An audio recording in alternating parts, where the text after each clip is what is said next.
Guys, welcome to English group for you on my YouTube channel. Today I will talk about possessive case और generative case.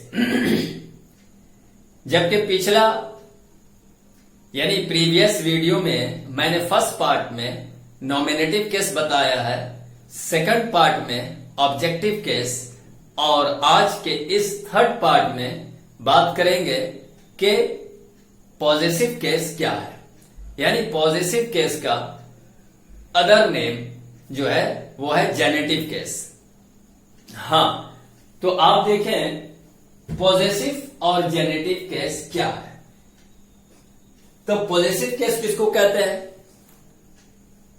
A noun और pronoun is used to show the possession in any sentence, that is called possessive case, or you can say genitive case. बस यही है. माने possession means होता है अधिकार, और उसका रिलेशन भी बतलाना होता है. कभी कभी रिलेशन भी बतलाने के लिए यूज होता है. तो यही पॉजेसिव केस है.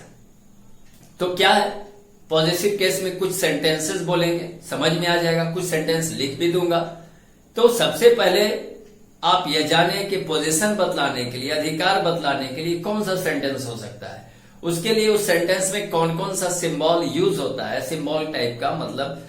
तो अब जैसे यहां देखें, मैंने यहां लिखा है, ये जो दिख रहा है ये तो है कॉमा के जैसा, और ये कॉमा भी हो सकता है. लेकिन जब केस में यूज करेंगे तो हम डालेंगे किसी वर्ड्स में, किसी नेम के साथ. तो इसका नाम है एपोस्ट्रॉफी. APOSTROPHE, apostrophe. और ये जो है एपोस्ट्रॉफी एस है. तो एपोस्ट्रॉफी एस भी लगाना होता है. और कभी ये प्रीपोजिशन वर्ड है तो इसको ऑफ कहते हैं, और ये भी पॉजेसिव केस में यूज होता है. और माई भी, माई, योर वगैरह ये सब जो है पॉजेसिव केस में है. तो चलिए सेंटेंस यूज करते हैं एग्जाम्पल के तौर पे. अब क्या है, हमने लिखा राम्स. अब क्या है? राम्स मीन्स राम का या राम की. अब आगे लिखते हैं राम्स काउ इज ब्लैक. अब क्वेश्चन है कि किसकी गाय ब्लैक है. तो आपका रिप्लाई होगा राम की गाय. तो इसलिए राम्स, ये एपोस्ट्रॉफी और एस का यूज हुआ है. तो यहां पे देखिए मैंने ये वाला यूज किया है. Ram's cow is black, Ram की गाय काली है. अब नेक्स्ट देखिए, बॉयज हॉस्टल, लड़कों का हॉस्टल, लड़कों का छात्रावास. तो ये बॉयज हॉस्टल मैंने लिखा. तो आप लिख सकते हैं सेंटेंस अगर बनाना है, बोलना है, तो this is boys hostel, girls hostel, girls college, women's college. तो ये हो गया. तो यहां पे क्या है? Boys hostel. इसमें मैंने जो यूज किया है वो सिर्फ एपोस्ट्रॉफी, ये वाला.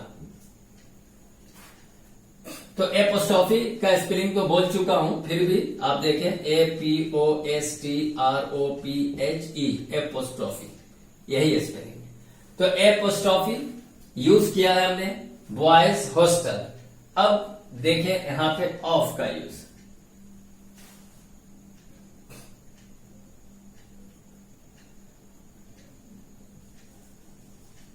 The legs of the table. तो लेग मीन्स तो पांव होता है, लेकिन टेबल में पांव को हम लोग पौवा बोलते हैं. तो ये क्या हुआ? The legs of the table, यानी टेबल का पांव या टेबल का पौवा, मेज का पौवा. तो ये हो गया the legs of the table. अब देखें ऑफ का यूज मैंने बतलाया। अब यहां पे देखिए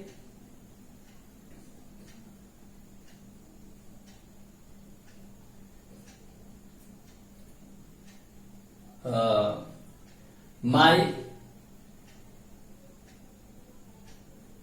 अधिकार बतलाने के लिए माई का यूज हो सकता है द हाउस या फिर the door of my house is the door of my house is closed। ये हो गया। तो यहां पे the door of my house, तो आप सवाल अगर करते हैं कि घर का दर, यहां पे हिंदी हुआ कि the door of my house is closed, मेरे घर का दरवाजा बंद है। अब क्वेश्चन कीजिए कि किसके घर का दरवाजा, तो यहां पे हमने लिखा my house, तो आप माई की जगह पे योर भी लिख सकते हैं, बोल सकते हैं the door of your house, यानी आपके घर का दरवाजा बंद है। द डोर ऑफ हिज लिख सकते हैं, हिज हाउस। अब द डोर ऑफ राम्स, यही चीज यहां लिख सकते हैं, the door of Ram's house, यानी द डोर ऑफ, यहां पे नाम भी लिख सकते हैं। तो ये अधिकार बतला रहा है, ये पोजीशन बतला रहा है। तो द डोर ऑफ, तो the door of my house, your house, his house, Ram's house, her house, आप कुछ भी लिख सकते हैं, क्योंकि माई योर अधिकार पोजीशन बतलाने के लिए ही किया जाता है।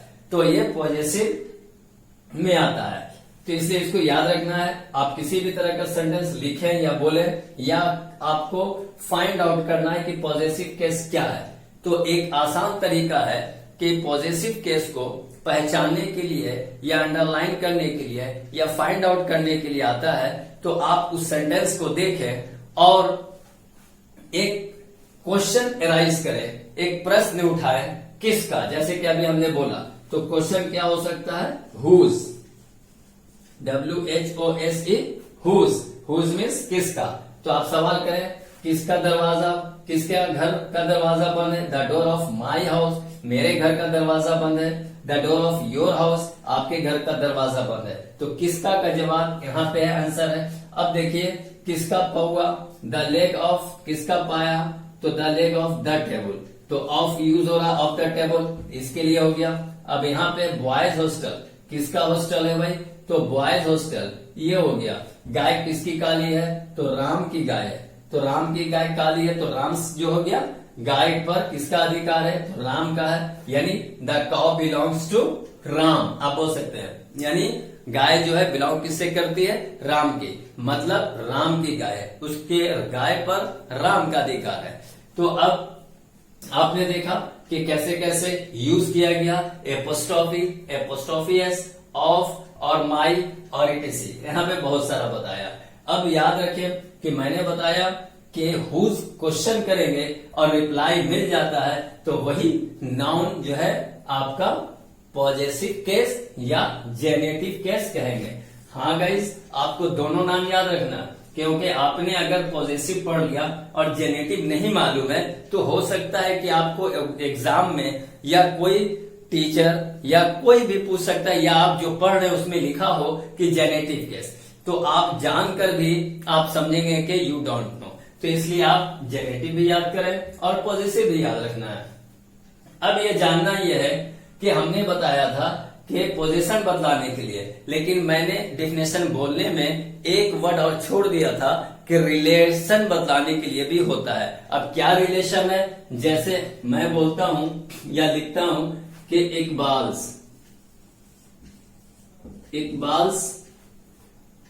पोएट्री या इकबाल गजल, तो ये क्या हो गया, इकबाल का गजल, मतलब कि ये अधिकार नहीं बल्कि ये रिलेशन बतला रहा है कि ये गजल का रिलेशन इससे क्या है, यानी गजल किसकी लिखी हुई है, हुज रिटन बाय, तो ये इकबाल की गजल है। तो इस तरह से भी रिलेशन बतलाने के लिए भी यूज होता है और पोजीशन बतलाने के लिए। तो रिलेशन तो समझ गए, संबंध, और पोजीशन भी समझ गए।